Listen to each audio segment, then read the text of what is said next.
Good evening and welcome to a Press Pros Huddle show. I'm Bruce Hooley. That other gentleman is Lyle Sonny Folks coming to you from Columbus and Covington, Ohio. We'll be joined very shortly by new Bremen head basketball coach Cory Stephens. We're glad to have you all along with us tonight as we talk MAC basketball, Buckeye basketball, and ta-da! Bengals in the Super Bowl. Who day, Sonny? Who day?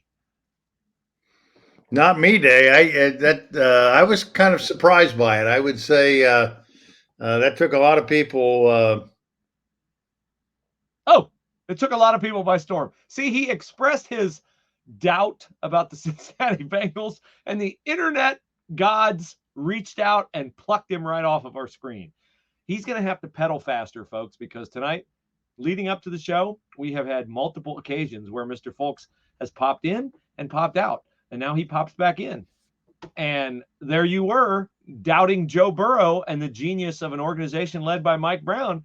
And the internet fairies out there said, no, we will not hear of that tonight. Well, I was saying before I got bumped off there a minute ago, nobody's more surprised that they've come this far than me. I'm a big Joe Burrow admirer, but honestly, did I see this coming? No. Did it surprise me? No, because nothing in professional sports really surprises me anymore. And do I think the Bengals have enough to go on and win come 2 weeks and against the Rams? Who would bet against them at this point? I certainly hope they do. They'd never won a road playoff game in their history. They won at the top-seeded Titans. They won at the seemingly unbeatable Kansas City Chiefs. They held the Chiefs to 3 points in the second half yesterday after holding them to 3 points in the second half at Paul Brown Stadium a few weeks ago on the next to last game of the regular season when they clinched the AFC North Championship. So they feel like a team of destiny to me, Sonny, and Joe Burrow is definitely a quarterback of destiny. The Browns were hoping they'd get a transformative quarterback in Baker Mayfield. The Bengals definitely got one. The first quarterback in NFL history to be drafted number one overall and lead his team at the Super Bowl in his second season. And he didn't even get a full first season. So pretty amazing story by Joe Burrow. Well, I said a moment ago, nothing surprises me anymore. And I wish I felt better about I wish I felt better about the Bengals, but I watched out there yesterday and I see too many missed tackles. I thought their line got in the first half, just their interior lines were awful. They couldn't block for the run game. They certainly couldn't get any pressure on Joe Burrow. And then explain to me, when you're up 21-3 like they are, and then suddenly playing as well as they did in the first half, like Kansas City did, how can you stink it up that bad in the second half? If that's a coaching correction, they need to sell that in aspirin bottles, because I guarantee you every high school and college coach in America would have that in their bag. So it's hard to explain how they can be that feckless in the first half and yet come on and play like world beaters in the second half. Yeah, I think Patrick Mahomes was off in the second half. Looked to me like he missed a lot of receivers. The Bengals got a little confidence. The Chiefs started clock watching, and the Bengals believe. They believe in their quarterback. They believe in something. And then a couple guys made big plays. Sam Hubbard made a big play to sack Patrick Mahomes. Von Bell made a big interception. Joe Mixon got the ball rolling on the ground, and T. Higgins stepped in when they were double covering Jamar Chase. So nice effort by the Bengals. And if you guys have not already read the story about Joe Burrow's final high school game, Sonny, that might be the last big game he ever lost. He's won every big game he's played since then. And he lost that one in the Division IV state championship game. I want to ask you something, and I know this will upset a lot of people who are dyed-in-the-wool Browns fans, Bengals fans, NFL fans. Doesn't it make you wonder about the legitimacy of the NFL? Because there is hundreds and hundreds of millions of dollars bet on that game yesterday. Yeah. And when it's 21-3 and it looks as bad as it does in one half, and yet they come storming back in the second half and look like that, I can't get it out of my mind knowing that there's that much money at stake that it's – I don't know. It just runs through my mind. Is this really on the up and up? And if it is, who cares about Pete Rose, right? Well, when I was a little kid, I remember watching my Cleveland Browns get beat in the NFL championship game by the Minnesota Vikings, who they had beat during the regular season. The year after, they had beaten the Baltimore Colts during the regular season and then also lost Yes, sir. I remember. championship game. And I was a little wee lad, and the game was ending, and on the screen it said, directed by and produced by. And I turned to my brother and I said, that's not fair. Why won't they ever let the Browns win? If that's produced by somebody and directed by somebody, just like the Honeymooners, why don't they ever script the Browns in the Super Bowl? And here we are, Sonny, 50-some years later, and I'm still waiting for him to script my Browns into the Super Bowl. Well, you may have the long wait yet. But I do remember that 64 team, and, they made such a 64 game, and they made such a big deal about how good the Colts were with Ray Berry and Unitas and Bobby Boyd and Curtis, are the all-pro linebackers. They just had one all-pro after another. They were better than the Browns at every position except one, and that was Jimmy Brown playing fullback. And yet the Browns come out, and somehow Frank Ryan has this miraculous day at quarterback. Gary Collins can do nothing wrong, catches 3 touchdowns. Even Luke Groza had a good day, and they win 27-0. And, it's been all downhill since then. All downhill since then. Yes. We are very old to remember that game. I don't remember the 64 game. Sonny does. We are glad to be with you tonight. We're going to be joined by Cory Stephens, the new Bremen head basketball coach, very, very shortly. You can pipe in with a comment or a question on Facebook. Justin's already done that. He says, number one, Botkins at Firelawn game is tomorrow. They moved the game up due to the weather this coming Friday. Interesting. I wonder if they'll do the same to New Bremen and Marion Local. And Debbie is always faithful to join us from Albany, Georgia. Thank you, Debbie. We appreciate you. Hey, Debbie. Very, very much. Okay, so you saw the big upset Friday night. New Bremen got the W over number one ranked Versailles, 61-58. Cardinals won it with David Homan on the bench in the overtime period with having been eliminated with fouls. New Bremen, sneaky good, Sonny. Sneaky good. They are sneaky good. They play hard. They compete as hard as anybody that you'll ever see. They're not the most talented team, and yet they're talented from the standpoint of their kids come out and really believe in each other. Every one of their kids that you talk to, David Holman, Nate Rendler, Reese Bussey, all those kids pay tribute to their teammates. When David Holman fouled out with 2 minutes left in the first overtime, I said, did you get this queasy feeling when you went and sat on the bench? He said, no. He said, I really believed that my teammates could come back and could do it, could hold on and win. And he said, that's the way we believe, and that's the way they played. The funny thing about the outcome of that game, they missed 15 free throws for the night. And when you miss 15 points at the free throw line in a double overtime game, you almost never win. And on that particular night, it must have shrunk when everybody was standing at 15 feet, because Versailles had their issues with making some free throws too. In fact, both teams could have closed that game out in regulation had they probably made more free throws, but it didn't work out that way. And that's why they played the game. And all creds in the world to Cory Stephens and the Cardinals, and he'll be on here in a minute, to have the mental fortitude, just to continue. When you lose your best player, he goes to the bench, and somebody else like Reese Bussey steps up and hits a couple big plays for you, and you just continue on. That's hard to do, so credit to them. No doubt about it. I wish the basketball Buckeyes had gotten the opportunity to hit a few free throws yesterday. They got a good old-fashioned homer job at Purdue, where their center is bigger than Paul Bunyan, and he's apparently the only big man in the history of basketball who officials are afraid to call a foul on, because he had 3 fouls in the game, which is a complete joke. Ohio State's big men had 14 fouls combined. Purdue shot 14 more free throws, had a 20-point lead. Ohio State came back, and Jaden Ivey threw in a 3 at the buzzer. You got a foul when you're tied with 25 seconds to go. Put their worst free throw shooter on the line. They threw it to Travion Williams on the inbounds. You got a foul. I want the ball to decide the game at the end on the road. I don't want Purdue to have the ball. They had the ball, and that was all she wrote for Ohio State. And they are back at it on Thursday night at home against the Iowa Hawkeyes. So there may be an officiating incident on Thursday night, because crazy Fran McCaffrey will be in the building. But right now, in the building with us is New Bremen head basketball coach, Cory Stephens. And we're glad to have you with us, Cory. We appreciate you coming on. If I can figure out how to arrange our picture here, we'll all have our own little square to talk. There we go. Hope you can hear us okay, Coach. Congratulations on a good season so far, and congratulations on a big win over Versailles last weekend. Hey, thank you. Thanks for having me.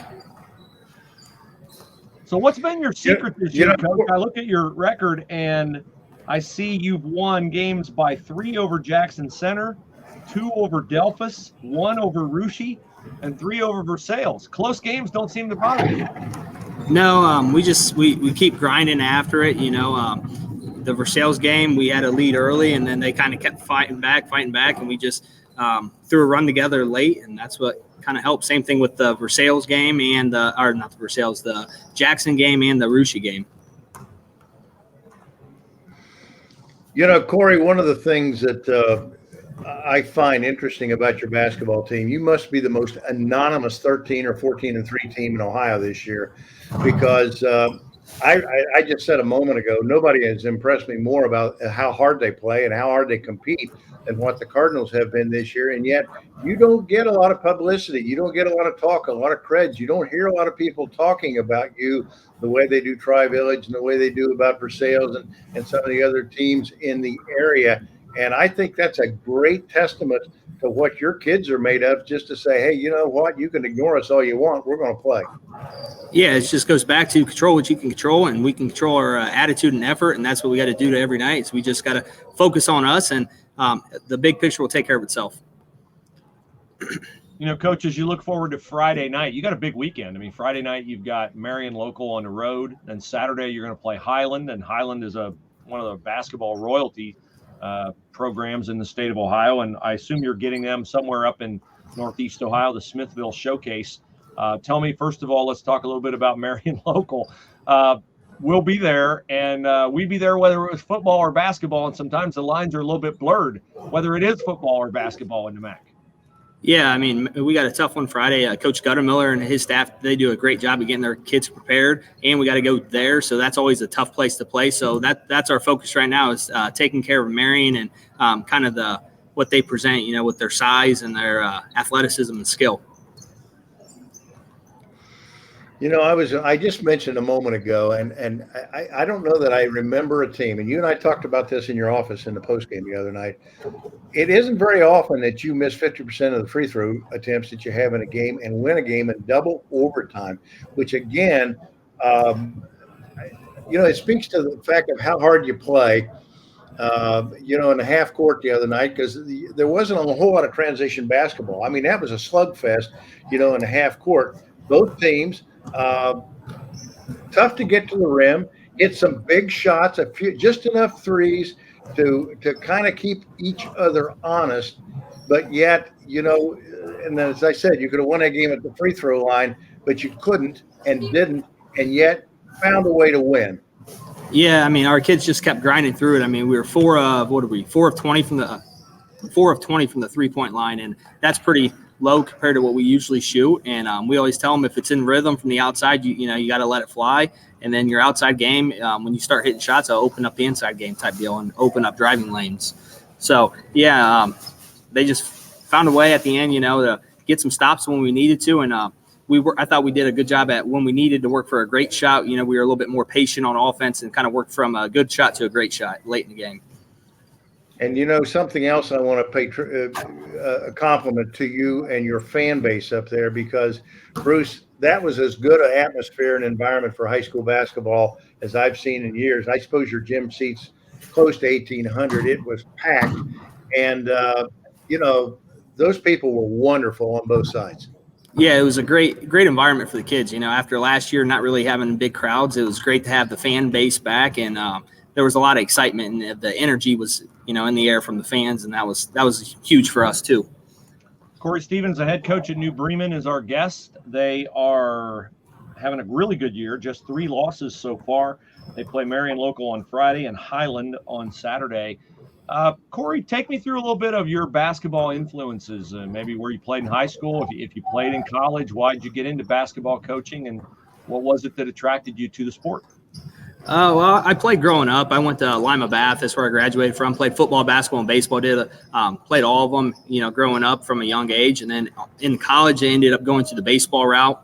I played at Bluffton, and then, started teaching at Perry, and then got into basketball. I was coaching football, basketball, and baseball. Even when I came here, I was coaching all three.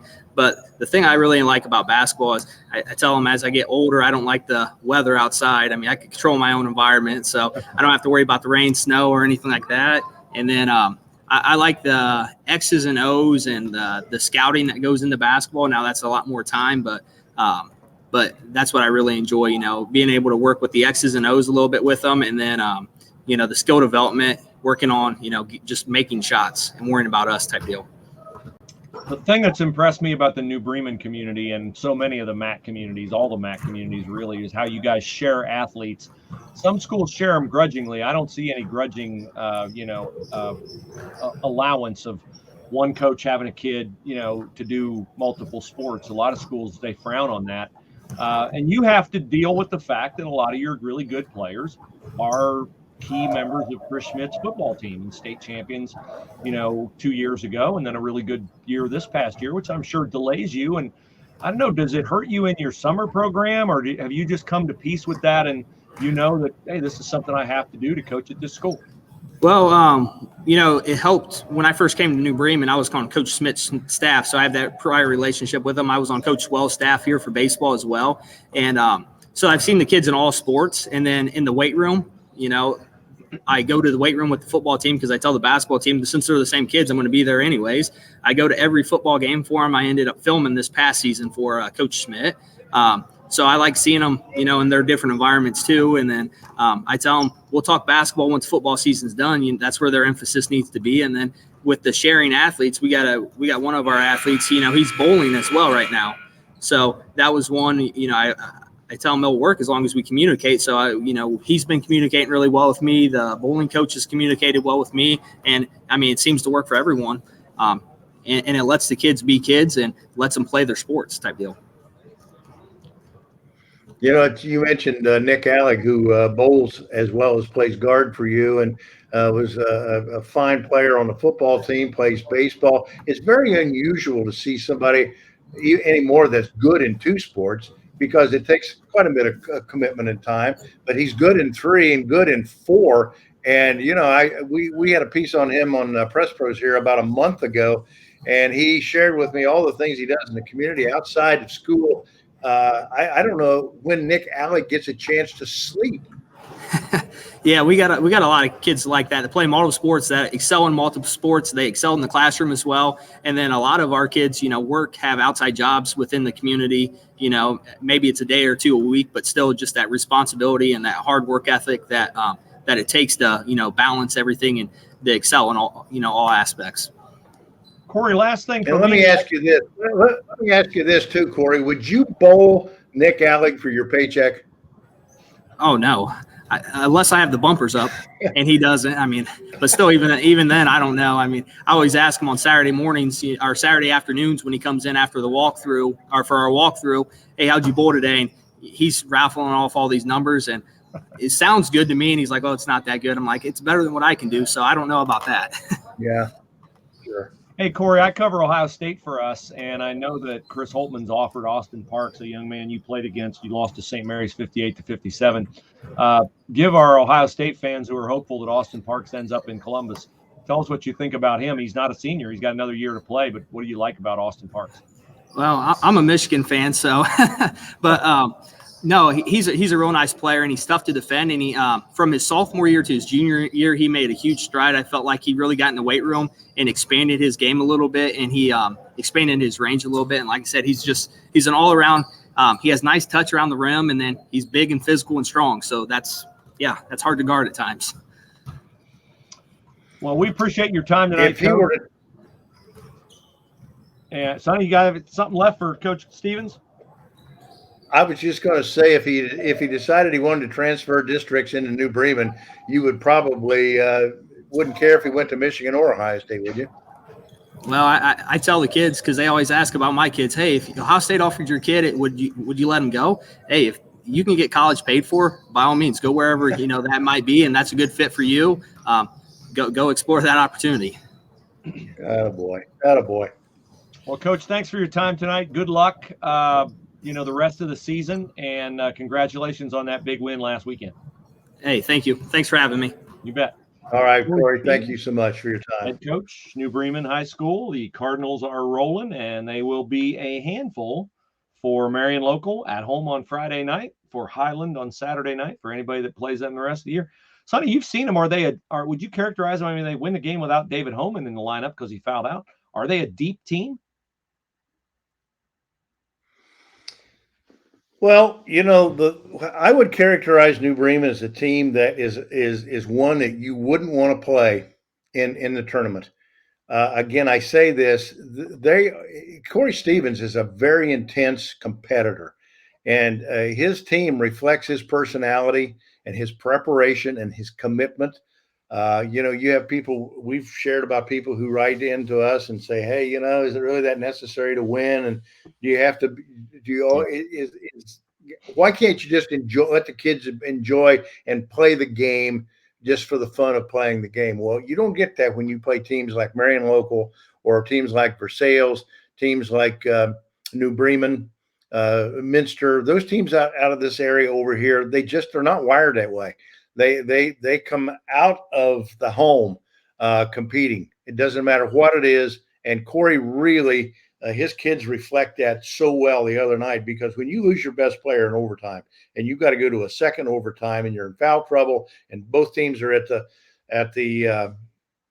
the double bonus at the line, there's just lots of ways to lose that game, and they refused to lose the other night. Again, I say when you hit 15 of 30 from the free throw line, and you have to refuse to lose to be able to win.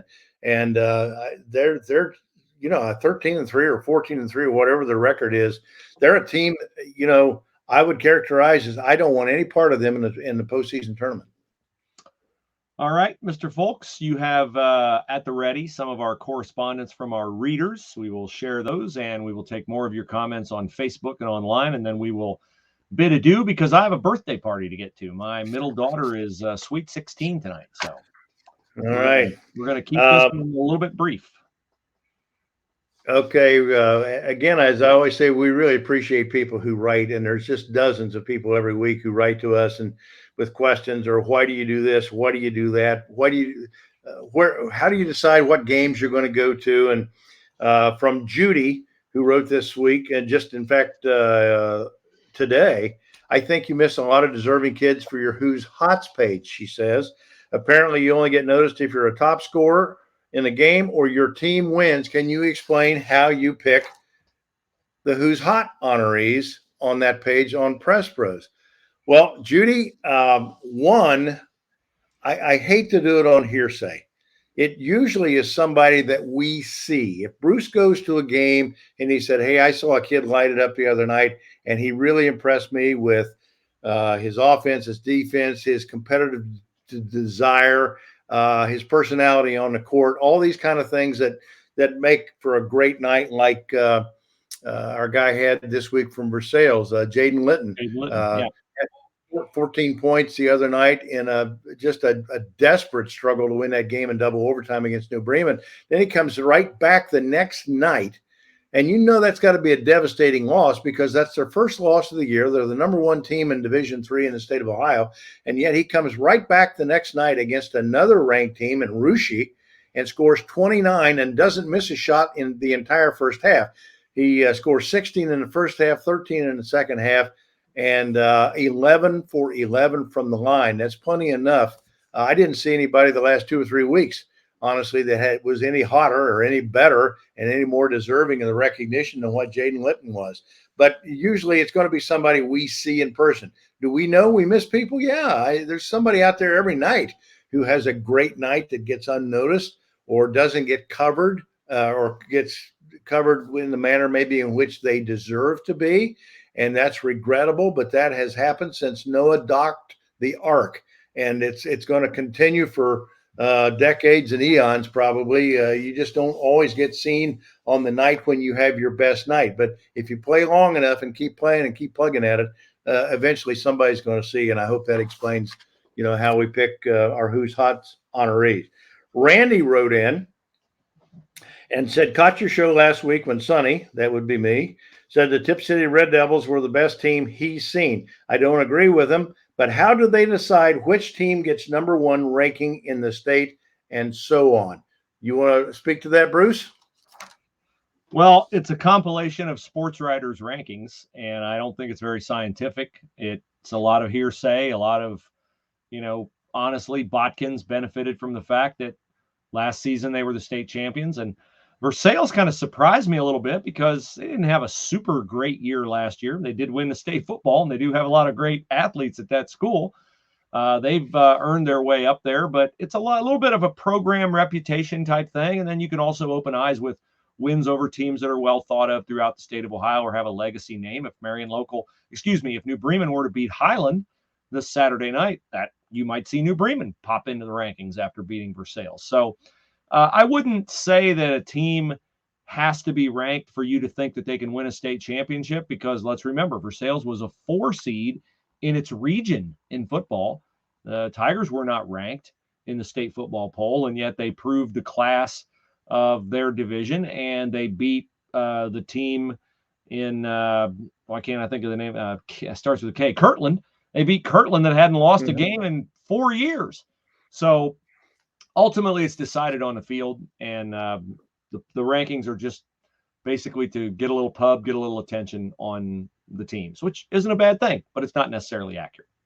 And Randy, if you go back to last week and play that again, I said, here are the 5 best teams I've seen. Yeah. And then I said, the reason I like Tip City is because they have 4 legitimate shooters on the court at all time. And their coach, Adam Toohey, is going to be a guest this week on Press Pros. And we'll get into that maybe a little bit more. But the teams that I mentioned last week, I stand by. Tip City is still the same team they were last week. They still got 4 kids that can shoot it. Versailles was my number 2 team. My number 3 team was Botkins. My number 4 team was Tri-Village. My number 5 team was the guy we just had on here a moment ago in New Bremen. And, I don't think anybody could – it'd be hard to find fault with any of those 5 teams, particularly here in the area. And, again, they're teams that I've personally seen. Finally, from Jenny. This one's right, tailor-made for you, Mr. Ohio State beat writer. Okay. Jenny writes in and says, if Ohio State's good enough to beat Duke and Duke beat Gonzaga, why do the Buckeyes struggle like they do against average teams in the Big Ten? Da-da. Here you go, Bruce. Well, my personal opinion of them is that they are not a tough-minded basketball team. Tough teams win on the road. They beat Duke at home. They had to go to overtime to beat Nebraska. They were not competitive against Indiana or Wisconsin. And for, the first 5 minutes of that second half yesterday at Purdue, they laid down, and that ended up beating them. I do not see in the Ohio State Buckeyes the consistent, tough-minded, persevere through adversity, relentless type of play that you have to win on the road in the Big Ten. And until I see that, I will always be a little bit skeptical about how they'll do in games where they don't have the comfort of their home fans rooting for them. And I think last season against Oral Roberts in Mackey Arena with no fans, that's a game they should win 100 times out of 100. And they didn't win it. A team should not need a lift from its home fans in order to reach its maximum potential. I know it frustrates Chris Holtman, but at this point in time, he's not found the magic combination or the magic words or whatever it is to get those guys to really perform on the road. They struggled on the road. They lost to Florida. They went to the finish against Seton Hall. They lost at Xavier. They are not a good road team. They have the talent. They have the depth. They have everything they need to be. They have the experience. They have everything they need to be a good road team. But at this point in time, they are not a good road team. And because they are not, you'll continue to see them struggle until they figure it out. And to follow up on what you just said, I think that follows with just about every sport I can think of. That tough-mindedness, what we just talked about in terms of New Bremen and some of the MAC teams, Versailles and Marion Local and St. Henry and teams like that we see on a regular basis that are tough-minded, who can find a way to win a basketball or a football or a baseball game on a day when you don't hit pitch, you don't hit free throws, you fumble the ball 2 or 3 times, turn it over in football. Tough-mindedness is something that, Jenny, is an endangered species in the United States of America right now. We just don't insist that our kids are tough-minded about things as they grow up. We make too many excuses for ourselves as a culture, and this is what you get out of it sometimes. Is it's hard to explain why on a given night when everything's going well, Ohio State looks like they could beat the Golden State Warriors, and the next night against Sisters of the Poor, they may absolutely struggle. So it's the only explanation I have for why teams are so inconsistent in terms of their competitive values. Agreed. I want to remind you guys that you have the opportunity to win every month a $50 gift card to Lehman's Old Time General Store. Lehman's is the exclusive sponsor of The Lowdown, presented by Lehman's, which you find on the front page at PressProsMagazine.com 3 to 4 times a week. We will post this show tomorrow, and we will soon be posting a first-person interview from our friends at Precision Strip in Minster. Precision Strip, a great friend of Press Pros Magazine, a great place for you to find a career if you don't have a career. So with that, I will remind you that our social channels are Instagram, Press Pros Magazine, and we'd love to have you, if you're going to a game, send us videos from the game. Can be a cheerleader group doing a cheer, can be a student section rooting for a big basket, can be anything that you think tells the story of the game. You guys are Instagram experts. You don't need me to tell you what to send. And send it to us on Instagram. And if we like it and it's framed well and it's shot well, we'll use it and we'll credit you for contributing to our Instagram feed. So follow us on Instagram, Press Pros Magazine. Follow us on Twitter at Press Pros Mag. You can also, of course, follow us on Facebook, Press Pros Magazine. And you can respond to our content via the Reader Speaks column. We'd love to hear from you. So with that, Sonny's internet appears to be waning. So I will bid you a pleasant good evening. Thank you for your time tonight. And remember to keep all your favorite teams top of mind, and do so by following us on PressProsMagazine.com. Have a great evening.